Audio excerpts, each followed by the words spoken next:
नमस्कार दोस्तों, good morning. तो आज हम शुरू करने वाले हैं दिल्ली सल्तनत, जो कि आपके प्रतियोगी परीक्षाओं के लिए आप जानते हैं बहुत ही महत्वपूर्ण टॉपिक है। तो चलिए समझते हैं कि भारत में इस इतनी शक्तिशाली सल्तनत की नींव आखिर पड़ी कैसे और इसका पहला सुल्तान था कौन। तो देखिए आज हम क्या-क्या देखने वाले हैं। सबसे पहले हम उस समय के उत्तर भारत की राजनीतिक तस्वीर को समझेंगे कि माहौल कैसा था। फिर हम देखेंगे कि घुरिद आक्रमण ने कैसे सब कुछ बदल कर रख दिया। और फिर आएगी सबसे दिलचस्प कहानी, कैसे एक गुलाम अपनी काबिलियत के दम पर सुल्तान बन गया। और आखिर में हम उसकी विरासत और जो भी मुख्य बातें हैं उन पर एक नजर डालेंगे। तो सल्तनत की कहानी शुरू करने से पहले ना ये समझना बहुत जरूरी है कि उस वक्त का भारत था कैसा।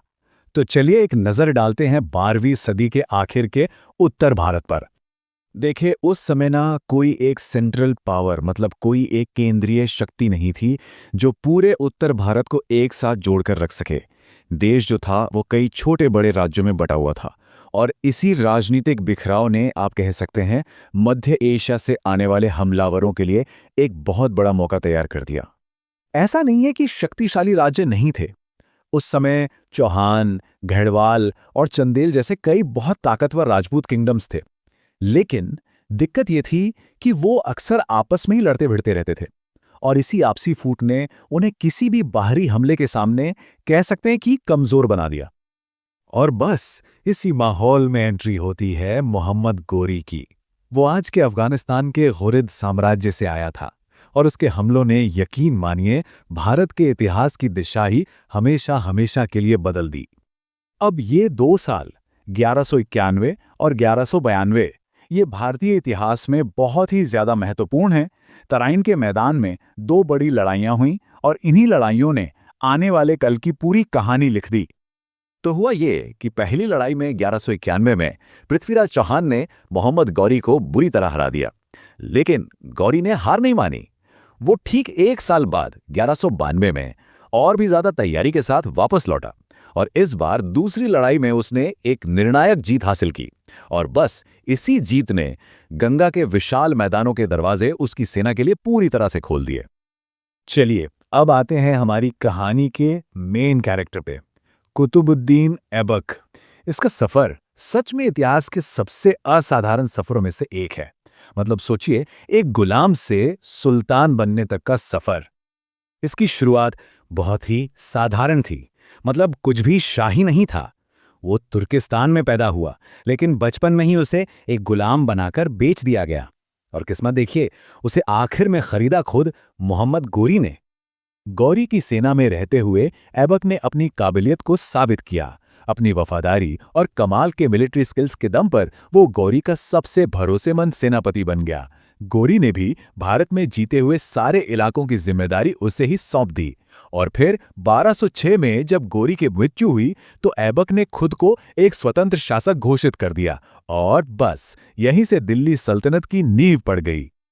और एक दिलचस्प बात बताऊं, ऐबक ने जिस वंश की स्थापना की उसे मामलुक या गुलाम वंश कहा जाता है। मामलुक जो है वो एक अरबी शब्द है जिसका मतलब होता है गुलाम। और ये नाम इसलिए पड़ा क्योंकि इस वंश के शुरुआती कई शासक अपनी जिंदगी में कभी न कभी गुलाम रह चुके थे। अच्छा, तो सुल्तान बनने के बाद ऐबक ने आखिर किया क्या? चलिए अब उसके छोटे लेकिन बहुत ही प्रभावशाली शासनकाल और उसकी स्थायी विरासत पर एक नजर डालते हैं। कुतुबुद्दीन ऐबक ना अपनी उदारता के लिए बहुत ज्यादा मशहूर था। इतिहासकार बताते हैं कि वो इतना दान पुण्य करता था कि लोगों ने उसे एक उपाधि दे दी थी, लाख बख्श। इसका मतलब है लाखों का दान देने वाला। अपनी उदारता के अलावा ऐबक ने भारत में आर्किटेक्चर यानी वास्तुकला की एक नई शैली की भी नींव रखी। दिल्ली की कुव्वत उल इस्लाम मस्जिद, अजमेर का 2.5 दिन का झोपड़ा और हाँ बिल्कुल, दिल्ली की पहचान बन चुकी कुतुब मीनार का निर्माण भी उसी ने शुरू करवाया था। वैसे बहुत से लोगों को लगता है कि कुतुब मीनार का नाम कुतुबुद्दीन ऐबक के नाम पर है, पर ऐसा है नहीं। असल में उसने इस मीनार को बनवाना शुरू किया था प्रसिद्ध सूफी संत ख्वाजा कुतुबुद्दीन बख्तियार काकी के सम्मान में। हाँ, वो बात और है कि वो इसे पूरा नहीं कर सका। इतनी सारी उपलब्धियों के बावजूद पता है सुल्तान के तौर पर ऐबक का शासनकाल कितना था? सिर्फ 4 साल। जी हाँ, 1206 से 1210 तक। और उसने ज्यादातर शासन भी लाहौर से ही किया। और उसके शासन का अंत भी बड़ा ही अचानक और अजीब तरीके से हुआ। 1210 में लाहौर में वो चौगान खेल रहा था, जो कि एक तरह का पोलो होता है। बस खेलते खेलते वो घोड़े से गिर गया और उसकी मृत्यु हो गई। उसके बाद उसका बेटा आराम शाह गद्दी पर तो बैठा, पर उसे जल्द ही ज्यादा काबिल इल्तुतमिश ने हटा दिया। तो चलिए, अभी तक हमने जो कुछ भी जाना है ना, उसे फटाफट दोहरा लेते हैं, ताकि सभी जरूरी बातें अच्छे से याद हो जाएं। तो याद रखने वाली मुख्य बातें क्या हैं?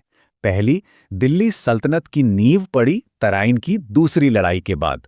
दूसरी, इसके संस्थापक थे कुतुबुद्दीन ऐबक, जो मोहम्मद गौरी के गुलाम सेनापति थे।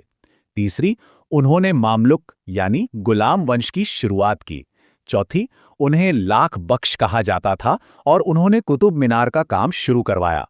और पांचवी, उनका शासन सिर्फ 4 साल का था। और आखिर में एक सवाल जिसके बारे में जरूर सोचिएगा।